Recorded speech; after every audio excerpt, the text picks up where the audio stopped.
Right? No sugarcoating it. Let's go ahead and get to today's Spotlight review, which I did tease in the last video review, of course.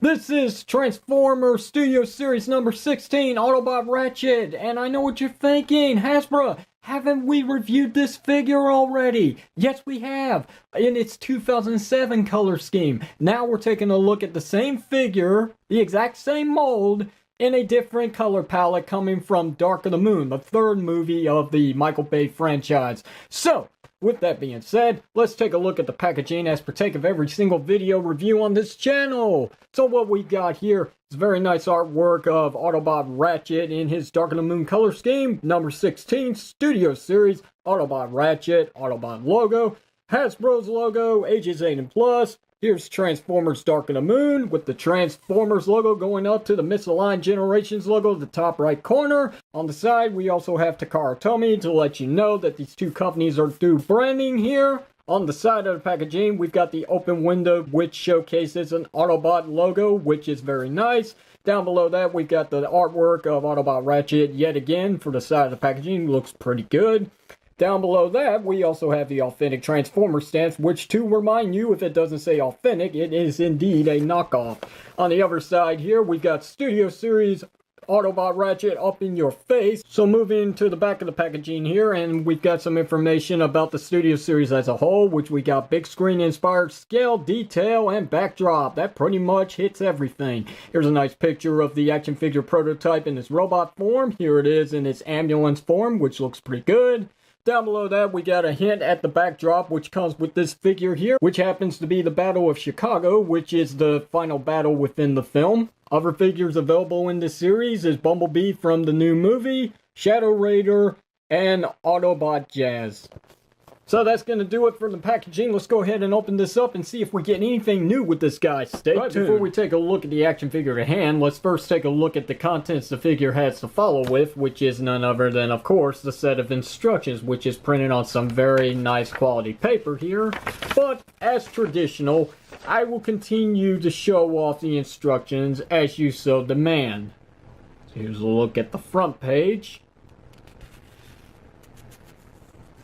And here's a look at the back page.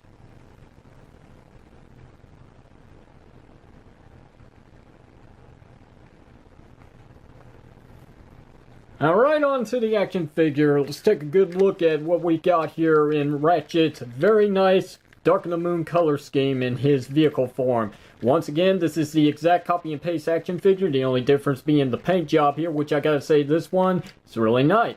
Top-notch quality here when it comes to the vehicle form. It doesn't look like they skipped out too much on the nice details that was offered from the film's incarnation. We do have some nice painted headlights. The siren light on the top is actually painted in very nice red instead of being a sloppy paint job like the original. The only real nitpick about this figure is that they did skip a little bit on some lights in the back here. So as you can see, what's supposed to be that Allspark blue like the first figure is not present on this release. Probably because most of the paint job has been done on the side of the vehicle. Here's a look at the back here. As you can see, the doors are painted in that nice dark blue. We got some very nice printed work here on the side of the vehicle. As you can see, we've got Search and Rescue, Fire Department, and a very nice Autobot symbol in the middle of it all. The figure can roll pretty well, as most rolling things actually should here. Let it rip. But the figure is not without his weapons. He does come with the very nice blaster that he used in the film. As you can see, it's very nicely detailed, but it is pretty hollow on the underside here. But there is weapon storage as well. You've got a hole right here where it can be ported on this side as well.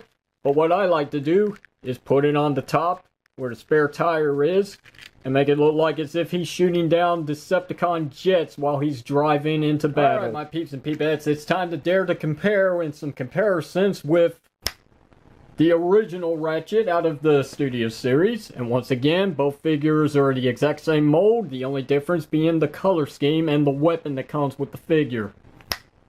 And for one last size comparison in vehicle form, here he is with the brand new Bumblebee figure.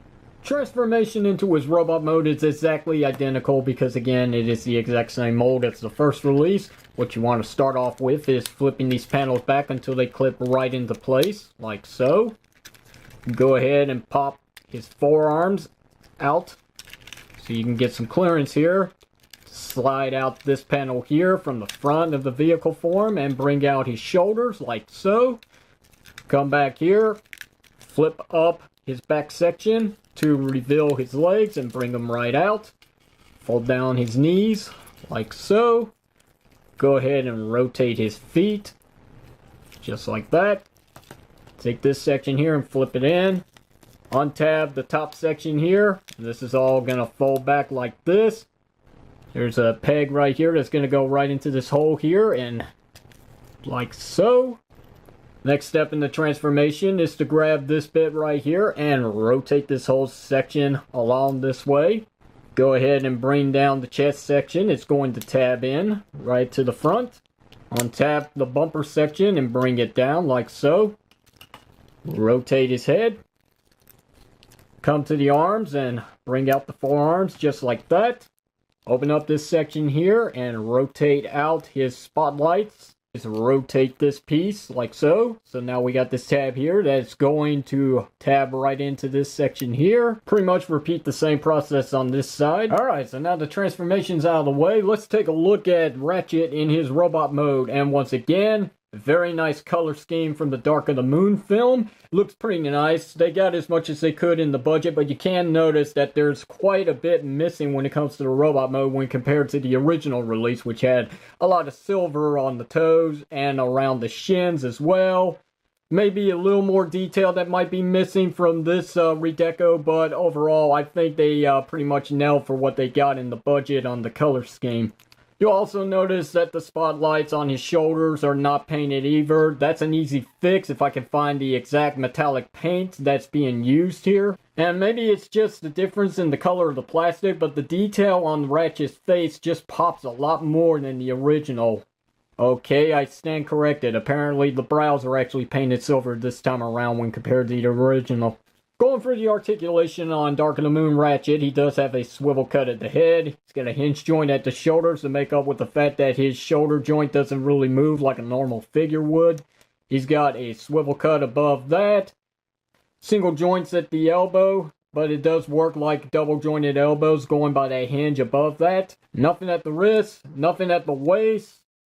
Legs are ball jointed with getting this much kicking forward, this much going back, which is back to a normal stance. You can't get a full JCVD split, so there's your still quality, people. Appreciate it. You do have a thigh swivel cut as well. We got single jointed knees that does get more than 90 degrees of bend, which is pretty impressive. The feet are articulated with a hinge joint for up and down movement like so. And then you've got your ball joint here, which does allow some inward and outward movement on a very nice ankle rocker pivot. And there's a swivel with that as well. Once again, the weapon that comes with this Ratchet figure can be stored either on his forearms or in his hands, which I prefer it being in his hands here, but it is actually a loose connection, so it doesn't work that well.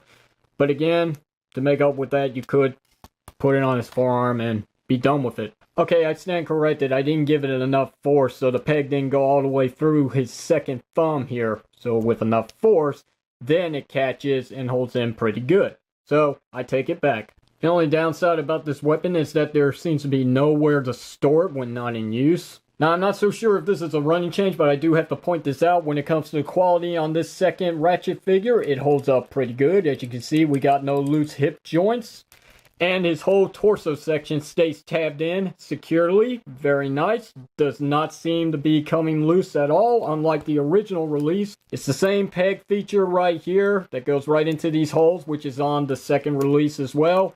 The only problem is it doesn't really secure too well. It just comes undone pretty easily. Doesn't seem to be anything I can do to fix that, but I'm glad that this one holds up a lot better. I mean, this is overall a very, very nice improvement. Again, is it a running change? I have no idea. It's pretty much constructed the exact same way. Once again, doesn't seem to be any difference. Only this time it just clicks in very nicely and stays right in place.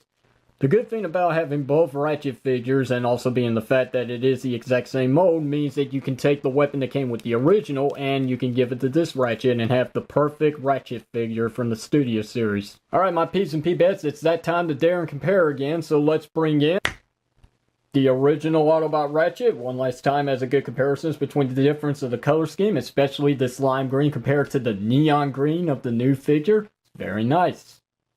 Here's the Dark of the Moon Ratchet compared to the 2007 Bumblebee. For Voyager comparisons, here's Ratchet compared to Starscream. And taking most of the backdrop here is Ratchet compared to Leader Grimlock. So the last thing we need to take a look at is, of course, the obvious backdrop that's included with the set. And as you can see, it's the final battle in Chicago. Even though there's not really a battle going on here, it's pretty much the aftermath of what came out of it, basically. Seems to be some smoke in the background. It's not really a good clear image here. It's kind of dark and very hard to make out, but up close you can see quite a bit of detail. There's just no fighting going on here. Let's go ahead and put the figure on here so you can get the overall look at him on display on his card back, and it looks pretty good. The figure's not too big on it. He looks like he can hold up on it pretty well in a couple of poses, but again, if only they could actually stretch this out just a little bit more at the front here, it would make a very nice additional piece, because then we could have our figures displaying it better than just being in a normal ace stance here. But as it is, you know, I'm glad that these sets do come with them, but I could do without it and maybe have more accessories, maybe a better paint job on the figures. I'm not saying that the paint job that he has here is bad. I'm just saying there could be a little bit more had we not had this additional piece. You don't have the original Studio Series Ratchet, then this is the perfect exception here. This is a really, really good figure that I think you should add to your Studio Series collection. Can you do with both? Absolutely, especially if you're a completionist and you just love the Studio Series as much as I do. The 2007 Ratchet I could do without. This one gives me everything I want, but I'm very glad I got both, because now I have both weapons that this one has to offer in the end. He's got his blaster, he's got his solid blade, both weapons that he used in the whole trilogy from when he was actually a part of the movie franchise as a whole. Not much else to really say about it, but this is in fact the ultimate Studio Series Ratchet. Is a major improvement. The joints are pretty tight, doesn't have any sloppiness or any flopping here and there like the original. Paint job could be a different story to say, but as it is, I think they give us enough bang for our buck when it comes to the $20 price point. So questions or comments, you know what to do. Hit it down below in the comment section of the video. If you like today's video review, hit the thumbs up button. Don't forget to give me a sub up. If you didn't like it, hit the thumbs down. Don't forget to throw in the towel. And until then, my friends, this is Hasbro signing off by saying, don't give up on your dreams, seize the moment. Thanks for watching.